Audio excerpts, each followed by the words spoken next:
Kalau ini pengajian sampai jam 1:30, siap atau tidak? Siap atau tidak? Sampai jam 2, siap atau tidak? Betul? Yakin? Masih semangat? Semua angkat tangannya. Takbir. Sallu ala Nabi Muhammad. Alhamdulillah, segala puja beserta puji kita haturkan kehadirat Allah Subhanahu wa ta'ala. Huwallahul Jalilul Akbar. Dialah Allah yang maha besar, yang besar atas segalanya, besar di langit, besar di bumi. Dialah Allah yang memberikan kepada kita semua berbagai macam perkara nikmat yang kita dapatkan dari kita lahir sampai detik ini. Begitu banyak nikmat karunia yang Allah berikan kepada kita semua. Wabil khusus adalah nikmat Allah berikan kesehatan wal afiat kepada kita. Begitu pula daripada nikmatul Islam, nikmatul iman, nikmatul ihsan yang Allah berikan kepada kita, sehingga kita bisa berkumpul bersama pada ini malam di dalam keadaan iman Islam kepada Allah Subhanahu wa ta'ala. Begitupun sebuah perkara nikmat, sebuah karunia nikmat yang Allah berikan kepada kita, yang terkadang di antara kita jarang menyadari daripada nikmat tersebut. Terkadang di antara kita acuh tak acuh dengan nikmat tersebut. Apa itu nikmatnya? Nikmat Allah memberikan kepada kita, nikmat Allah karuniai kepada kita, nikmat Allah menjadikan kita semua yang berkumpul pada ini malam adalah hamba-hamba yang dimuliakan oleh Allah Subhanahu wa ta'ala. Amin ya Rabbal alamin. Tapi saudara, di dalam perkara Allah muliakan kita, di dalam perkara Allah agungkan kita, di dalam perkara Allah membesarkan kita, ini bukan sembarang Allah muliakan hambanya, bukan sembarang Allah muliakan daripada makhluknya. Karena sejatinya seorang manusia bukan dimuliakan oleh Allah karena harta yang mereka miliki. Oh, Anda banyak emasnya, oh Anda punya mobil yang mewah, oh Anda punya rumah yang besar, itu tidak membuat Anda mulia di hadapan Allah Subhanahu wa ta'ala. Bahkan maaf saudara, yang namanya pangkat, yang namanya derajat, yang namanya jabatan tidak membuat kalian mulia di hadapan Allah.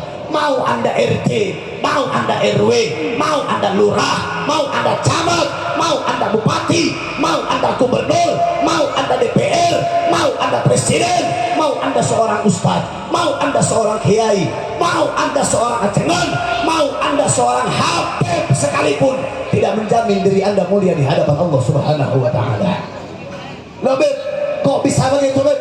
Kok habib bawa-bawa ustadz? Kok habib bawa-bawa ajengan? Kami sejak kecil diajarkan cinta kepada ulama. Kami sejak kecil diajarkan cinta sama kiai. Kami diajarkan cinta sama ulama. Kami diajarkan sama mereka karena mereka itu mulia. Jawaban saya betul. Seorang alim ulama mereka itu mulia. Seorang ustaz, seorang kiai mereka itu mulia di hadapan manusia, belum tentu di hadapan Allah Subhanahu wa ta'ala.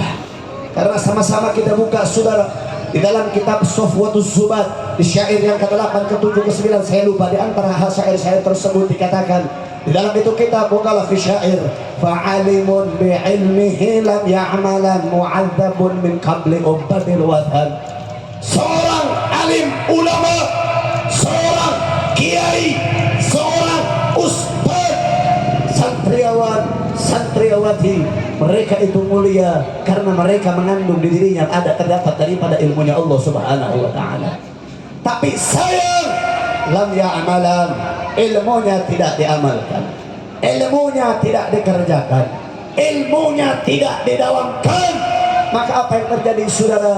Mu'adzabun min qabli ubadil wathan, akan diazab oleh Allah sebelum penyembah berhala. Na'udzubillahi min, na'udzubillahi min. Maka mudah-mudahan ilmu yang kita pelajari saat ini, sebelumnya ataupun yang akan datang kala, kita belajar sama ustadz di majelis, kita belajar sama kiai di majelis, kita belajar sama ulama dimanapun, mudah-mudahan ilmu tersebut Allah jadikan ilmu yang berkah, manfaat dunia akhirat. Amin ya Rabbal alamin. Terlebih saudara, maaf, di zaman sekarang kita nggak bisa muliakan sembarang ulama. Zaman sekarang kita nggak bisa muliakan sembarang yang namanya ulama. Kenapa? Karena zaman sekarang banyak ulama-ulama karbitan, banyak ustadznya ustadz gadungan. Dan ini sebuah fakta, saudara, nggak bisa kita pungkiri. Di salah satu kota besar sana, di Bandung sana, ada seorang kiai. Dia punya pondok besar, saudara. Dia punya pondok pesantren yang besar. Dia punya rumah yang besar, majelisnya besar, pondoknya besar, santriwatinya, santriawannya banyak di mana-mana, saudara.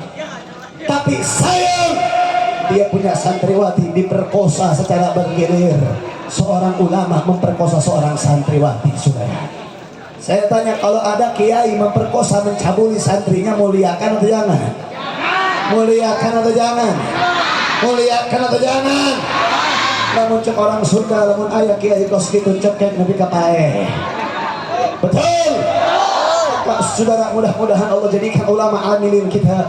Kita punya ulama, kita punya kiai di kampung kita. Mudah-mudahan Allah jadikan ulama yang istiqamah. Allah jadikan ulama-ulama yang istiqamah di jalan Allah Subhanahu wa taala. Amin ya rabbal.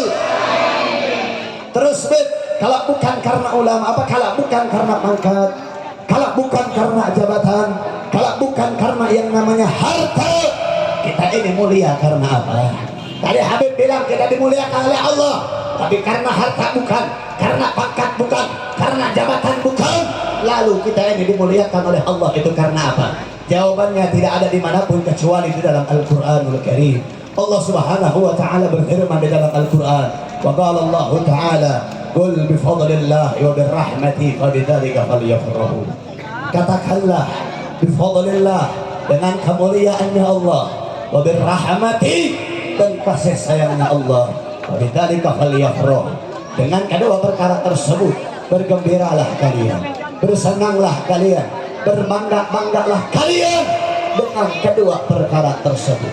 Saudara yang dirahmati oleh Allah Subhanahu wa taala, kalau kita baca Al-Qur'an, di dalam Al-Qur'an terjemahan, nah di dalam ini ayat memiliki dua perkara. Yang pertama adalah fadlullah, yang kedua adalah rahmat ataupun kasih sayang Allah. Ini fadlullah itu memiliki makna yang sangat banyak, maknanya sangat luas, tidak terbatas. Begitupun kasih sayangnya Allah punya arti, punya makna yang sangat luas, yang tidak memiliki batas daripada maknanya. Lantas bagaimana kita ingin berbahagia dengan sebuah perkara, sedangkan kita sendiri belum tahu perkara yang mana kita harus berbahagia?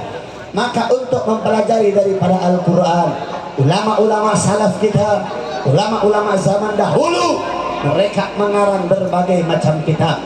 Agar apa?